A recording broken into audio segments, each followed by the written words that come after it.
Saludos a toda la afición de la lucha libre. Este que les habla es Michael Morales Torres, integrante del equipo de Lucha Libre Online. Y tenemos el enorme privilegio de presentarles a nuestro invitado en la tarde de hoy, representando a Filipinas, pero directamente desde Los Ángeles, California, para el mundo. El hombre que ha estado en todas las empresas y es un ace en cualquiera que va. Uno de los mejores cruiserweights del mundo, TJP. TJ, it is an honor to have you here. How are you doing, man? Good, good. Thank you for having me. Thank you, man. It's been such an honor to have you as our guest. So let's start talking about how your career in this industry started. So many people start in their 20s, or even Diamond Dallas Page started in his 30s, but TJP didn't have that pathway. He started in this way earlier than everyone, and he started doing this when he was 13 years old. And then you made your debut at your 14, when you were 14 years old. What was the match or wrestler that inspired you at that one point to do this as your profession, to become a pro wrestler? You know, I never really had this one guy or like one match or moment that made me feel like this is what's for me. Growing up, my earliest memories was always absorbed by pro wrestling, and I just always knew that someday I would want to do it and I would be doing it. I loved it so much. I thought everybody else loved it the same way that I did. So I thought we all were going to grow up to be pro wrestlers when I was a little kid. That's how absorbed I was in it. And sometime around when I was 11 or 12, and you start doing projects in school, like career day and things like that, what you want to be when you grow up. And I started to think about how this needs to be a career, like how I need to make it happen. So I luckily living in Southern California, I'm close to a lot of Lucha Libre culture, and at the time in 1998, you had to be 18, 21 years old or something like that to start training. But Lucha Libre is like boxing, and so if you could get in the ring, they'll teach you. And so I was 13, they taught me, and then I made my debut, shortly after that. And 22 years goes by fast, man. You blink and now I'm here, so. Hey, primera intervención de Michael Morales Torres para explicarles qué es lo que está ocurriendo a los fanáticos latinos y de hispanohablantes. TJP dice que pensaba que todo el mundo amaba la industria de la lucha libre tanto como la amaba a él. Cuando él estaba en la escuela, el día del labor o del trabajo, del career day, pensaba que todo el mundo quería ser luchador igual que él, y él pensaba que pues todo el mundo tenía esa misma ideal, y que él tenía que hacer algo para que todo el mundo pensara así. Entonces él vive al sur de California y venía muy enganchado a lo que es la cultura de la lucha libre, por su proximidad a México, y siempre estuvo conectado a eso. Entonces TJP comienza a entrenar a su joven edad de 13 años. Posteriormente hace su debut 2 o 3 meses luego, a sus 14 años, y así es como han pasado 22 años de su carrera. Nos vemos un ratito. Amazing story, man.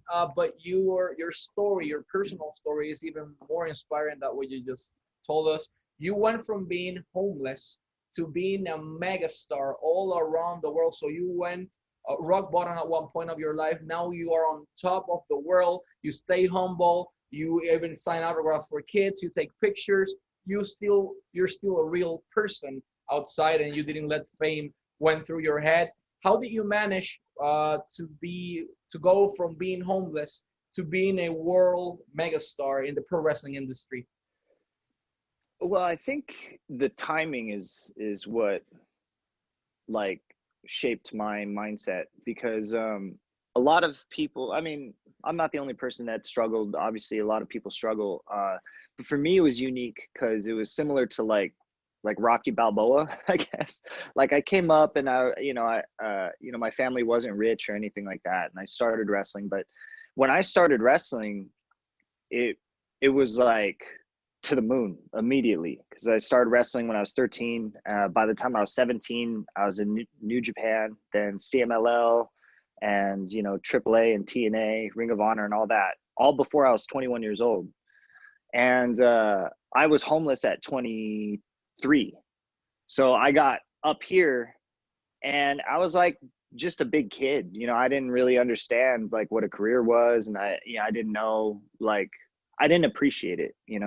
I was just having fun and money was good or whatever. But, you know, and then here in the US, we had a recession. So I don't know if like foreign fans understand that, but like we had a tough time in the country. And then I tried to go to WWE at that time and they didn't want me. So then I lost all of my opportunities in wrestling because I left them behind to go to WWE and it didn't work. So I had to start all over again and ended up homeless. So I was homeless at 23 and then back down here. And then, you know, I had to kind of get everything back. So it was like the first 10 years of my career went up and then boom, I hit bottom. And then it's like the next 10 years I was doing it all again. But now it's like I had a different appreciation for it, you know.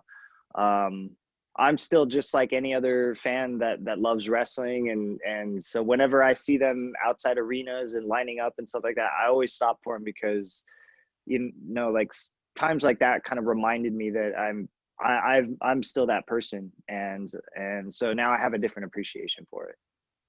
Pausa. TJP pasó de ser una gran superestrella en el circuito independiente de la industria de la lucha libre a ser una persona sin hogar. O sea, TJP estando en la cima, estando en CMLL, en New Japan Pro Wrestling, en TNA, en aquel momento en AAA, en todo el mundo, ¿cómo rayos se queda sin hogar? Pues TJP habla de eso mismo aquí.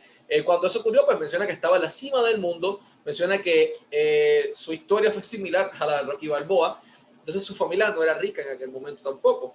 Cuando comenzó a luchar, pues ya estaba antes de los 21 años, como mencioné, en AAA, CMLL, New Japan Pro Wrestling, TNA, entre otras empresas. Pero estando en la cima del mundo, a sus 23 años, se queda sin hogar.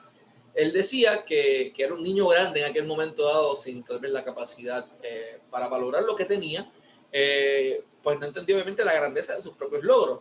Y entonces en aquel momento dado en Estados Unidos hubo una recesión económica bien fuerte, lo que llevó a esto. ¿Por qué llevó a esto? Porque TJP intentó cazar el dragón constantemente. ¿A qué me refiero? Intentó ir a la WWE, dejó todo un lado para intentar ir a la WWE y la empresa no lo quiso en aquel momento, por lo que dejó ir todas las oportunidades, todos los bookings y todo, por estar persiguiendo el sueño de ir a la WWE. Y ahí fue cuando se quedó lamentablemente sin hogar. Menciona que luego volvió a subir y tuvo la oportunidad de ver las cosas desde una perspectiva distinta. Nos vemos un rato. Amazing story, man. First of all, hell of a collection you have behind you at this. Yeah, this is my office room. I actually have, I'll give like a tiny little tour here. I got like, this is all like stuff that I had just lying around for a while in boxes from my career and things like that. And I never thought to ever put it up anywhere, but my mom really, she said I needed to put it somewhere. Normally I don't like putting wrestling things up in the house, but I just put it all in this room. And it's an amazing room, man.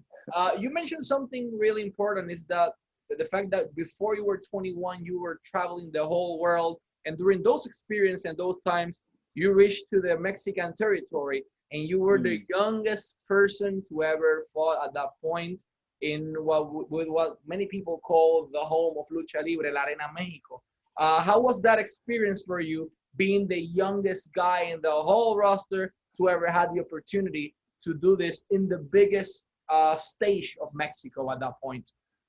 Yeah, the cathedral, they call it. You know, yeah, I don't know if I was the youngest ever. I'm sure that there are some Mexican stars that came up and they had to have been younger than me, but I was probably the youngest non-Mexican wrestler to do it, like the youngest American or anybody else. I mean, it was a dream come true. When I started wrestling, I love WWF and all that and WCW, but I always really wanted to follow in Eddie Guerrero's footsteps and do, like, you know, he started in EMLL at the time, then he moved to AAA, and then from there it was, you know, he moved on to New Japan Pro Wrestling and ECW, then WCW. So those are the things I kind of wanted to do. And of course, you know, you hope that maybe someday you'll, you know, work in a place like a WWE or something like that.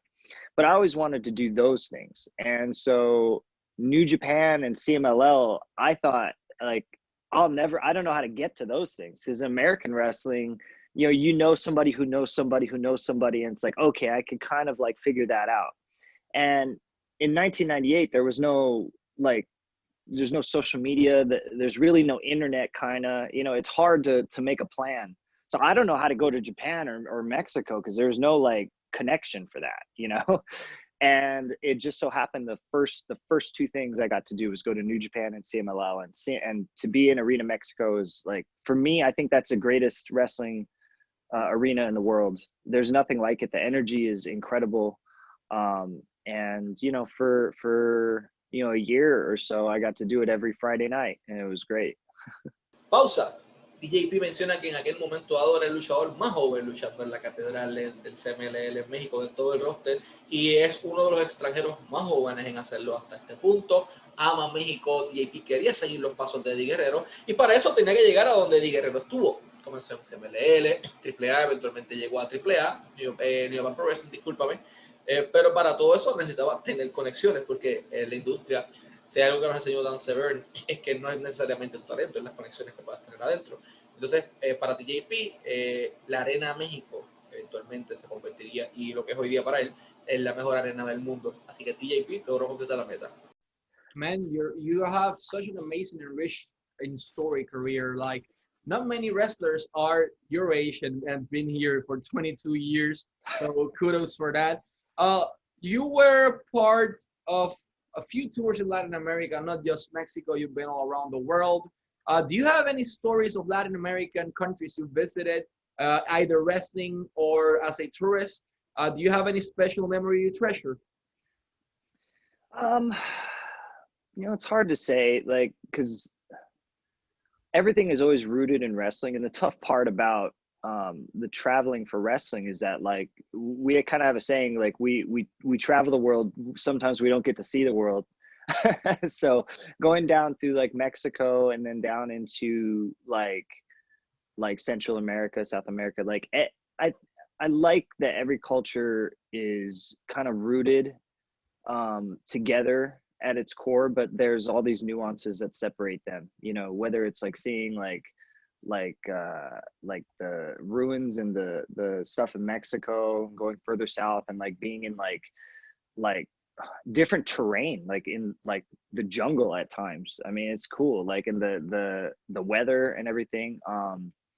And this is Mexico, but like one of my favorite spots was when we would go down and we would do Acapulco a few times a year when we were in CMLL, and just the pacing of life is just totally different with that. And actually one of the things I always wanted to be able to do was go to Puerto Rico. So that's still on the bucket list. Pausa. TJP menciona que la parte más difícil de hacer lucha libre es que viajas para hacer lucha libre, viajas por todo el mundo, pero no puedes conocer el mundo, no tienes tiempo ni la oportunidad de conocer el mundo, porque tú vas de un lugar a otro con tu maletita, luchas, vas al hotel, te montas en un avión y vuelves a la próxima ciudad o país, y así funciona la industria. O sea, a TJP le gustaba que cada cultura en Latinoamérica, en Centroamérica, en Sudamérica, en México, por darles un ejemplo, era unida. La cultura latinoamericana es unida, pero cada una es distinta entre sí. A él le resultó siempre muy fabuloso ese detalle. Habló excelente de Acapulco trabajando ahí para CMLL y mencionó a todos los promotores en Puerto Rico que TJP quiere luchar en Puerto Rico, todavía está en sus bucket list, así que las empresas que estén interesadas en tenerlo pueden encontrar la descripción de su correo electrónico de bookings al final de esta entrevista, y durante toda la entrevista lo van a encontrar, que es gibsontamano@gmail.com. Nos vemos un ratito. So let's hope to have you here either on the different companies we have or in a big event, but we definitely need to see you here. TJ, I see a particular gimmick behind you. That's Manic. Many people know the history about that gimmick, and you were behind it in a pretty important night in Mexico that definitely marked the rest of the wrestling industry. And that was the night that Perro Aguayo Jr.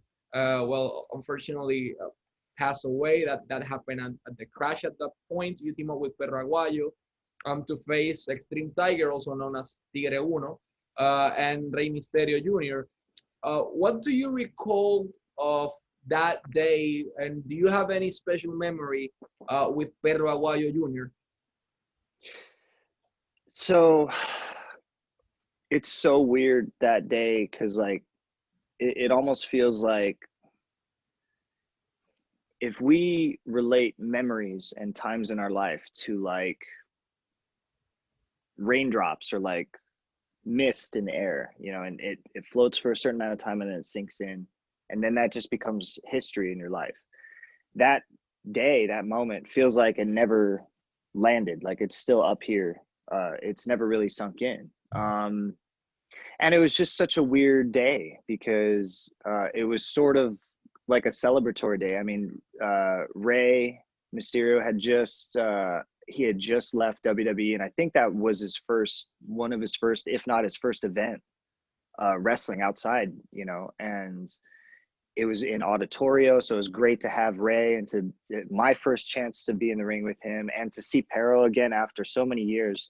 And for me, Rocky Romero and a lot of us that went to CMLL when we were younger and going down to Mexico, like Perro was one of the guys that we looked up to because he was young and he was going to be a superstar and he was such a nice guy. And there was not a lot of guys looked out for us when we went there because, you know, we're kind of outsiders and we're young and we're, you know, pretty good and people felt threatened by us, I guess. But Perro was one of the guys that he was always really great to us. And then later, you know, going to Perros del Mal, I came in years later and I had grown up a little bit and obviously him as well. And like seeing like a lot of that same crew of people and like, so seeing everybody again was great. And I remember like Nicho was there in the back, like just like hanging out with some of the guys and like a lot of wrestlers who weren't even on the show were there just to see Rey, to see Perro, to see like everybody together, you know? And I remember, you know, myself and Perro, we took a picture right before we went out to the ring. I still have the picture too. It might be his last picture, to be honest. And, you know, we did the match and it was so crazy because the whole night was such bad luck. So many people were getting hurt. I think they were trying to impress Rey. So a lot of guys were getting hurt and they had good medical attention at the arena, but everybody was busy in the back because there was like 2-3 people that were injured. And then obviously the worst was yet to come and it was kind of chaos. And afterward, I remember like my last memories of leaving the arena that night is seeing Rey and saying, okay, we'll catch up and we'll go see Perro in the hospital. And we just figured, you know, maybe he got hurt and it'll be okay, you know?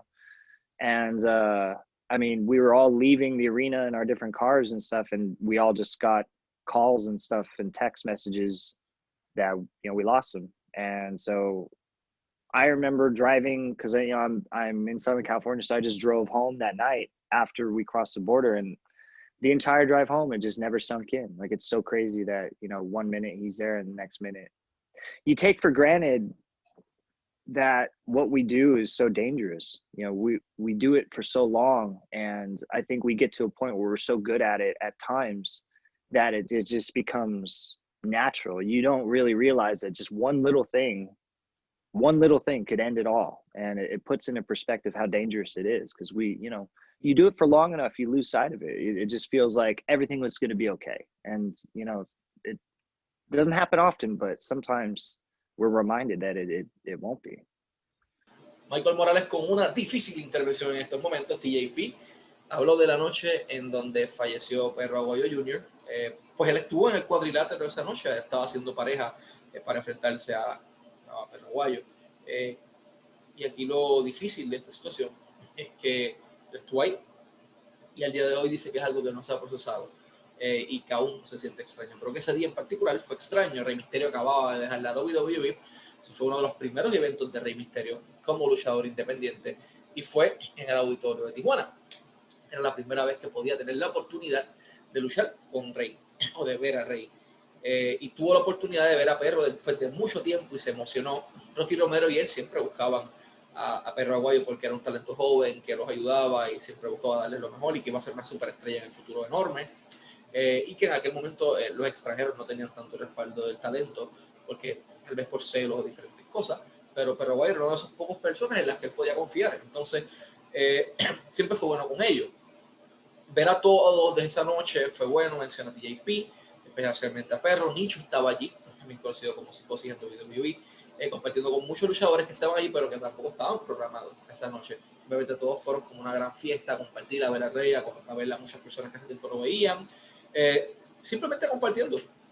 Pero él y Perro se toman una foto antes de la lucha, lo que posiblemente es la última foto de un camerino de Perro Aguayo Jr. y salen al cuadrilátero a hacer lo suyo. TJ menciona que esa noche hay un detalle curioso que yo no sabía, y es que hubo mucha mala suerte. Muchas personas se lesionaron, que había muy buena atención médica, muy buen personal médico, pero como ven tantas personas lesionadas, todo el personal estaba ocupado con las personas lesionadas. Y lo peor estaría por venir. Fue un caos, dice TJP.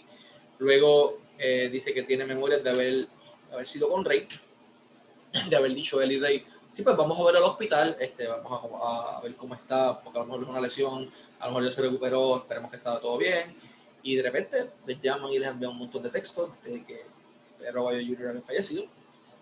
TJ no procesó y agarró el vehículo y comenzó a guiar desde Tijuana hasta el sur de California, que es donde él vivía, sobre la frontera, y no procesó la información, simplemente guió. Dice que a veces pasamos por desapercibidos, que lo que estamos haciendo, refiriéndose a ellos, los luchadores, que lo que ellos hacen es algo que puede causarles la muerte, pero lo hacen por tanto tiempo que lo ven como algo normal, pero una cosa pequeña pudiera acabar todo, como lamentablemente fue en aquella fatídica y triste noche que falleció el Perro Aguayo Jr. Nos vemos un ratito. That's definitely one of the saddest days in the history of Lucha Libre. A difficult moment for you because you've been doing this for at that point for your whole life too. So no one expected that to happen. But let's fast forward a little bit in time. You are now with MLW and Major League Wrestling, among many other companies. But MLW is really killing it right now. To all our Spanish-speaking fans, I want to say something in Spanish at this moment.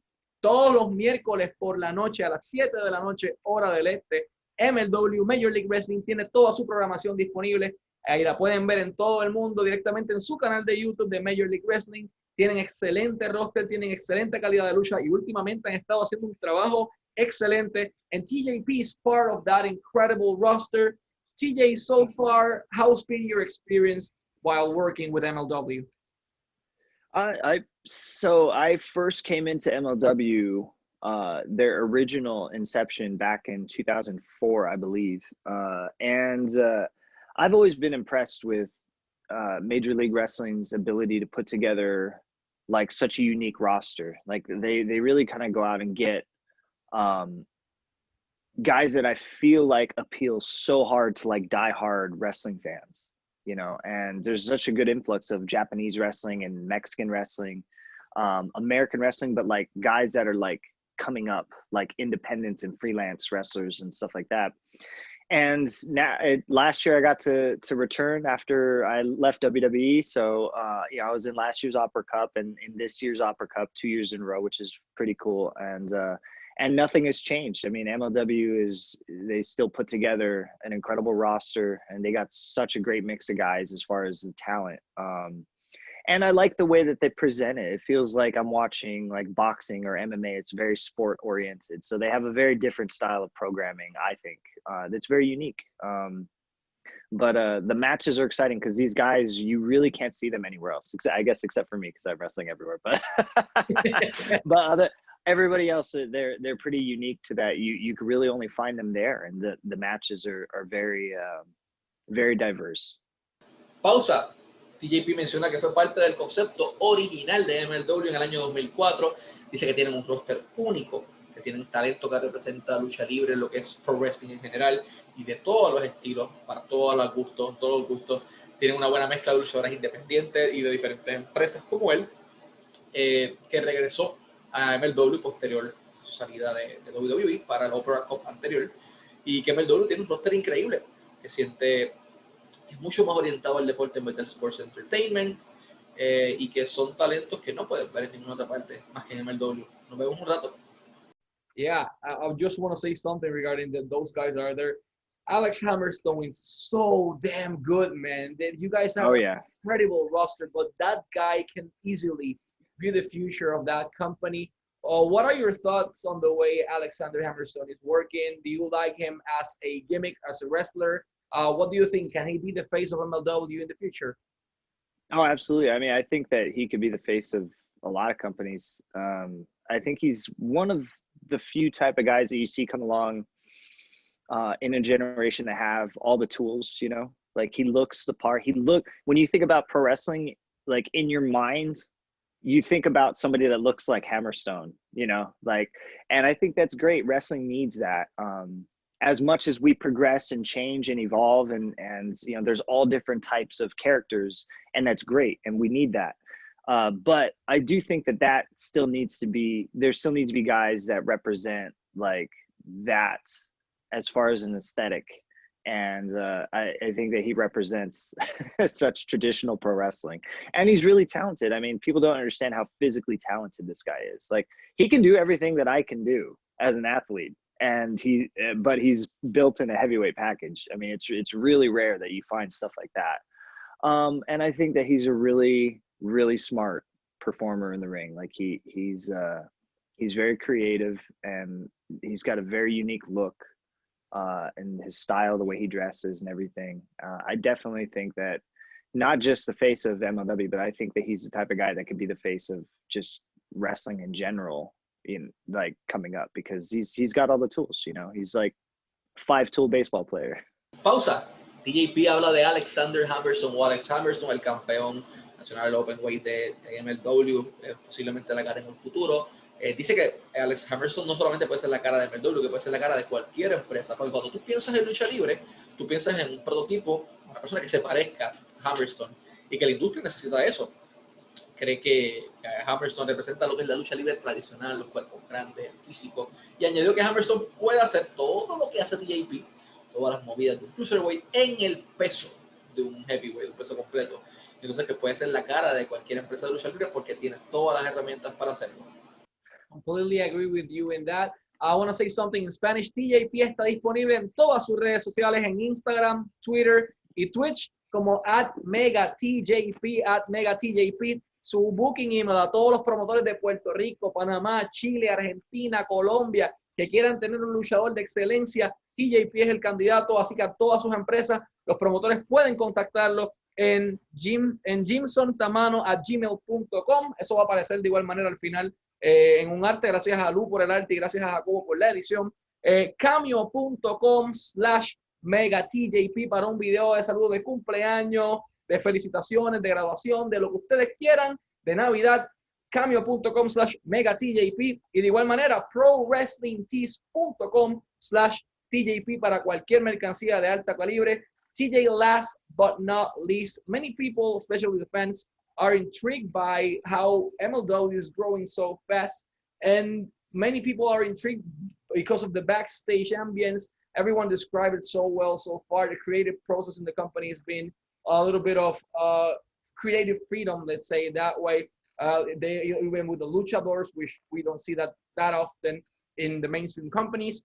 How's been your experience so far with MLW's creative process, TJ?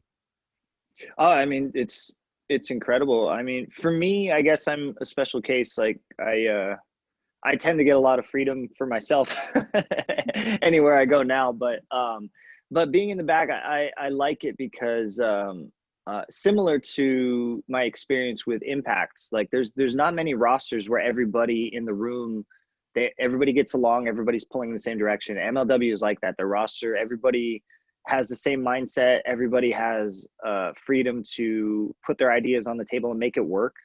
Nobody's really told what to do or how to do anything. They're offered direction and kind of given a set of circumstances, and they can make what they need to make work. And I think that you get to see that on the shows because everybody is a product of what they want to be, and I love that. They don't have a whole lot of management restrictions. Like not a lot is delegated, so it's very old school in the way that like when you show up as a performer, as a wrestler, you show up with your bag, you can put your boots on and pretty much go right to work, and that's great. You don't really get to see that anymore.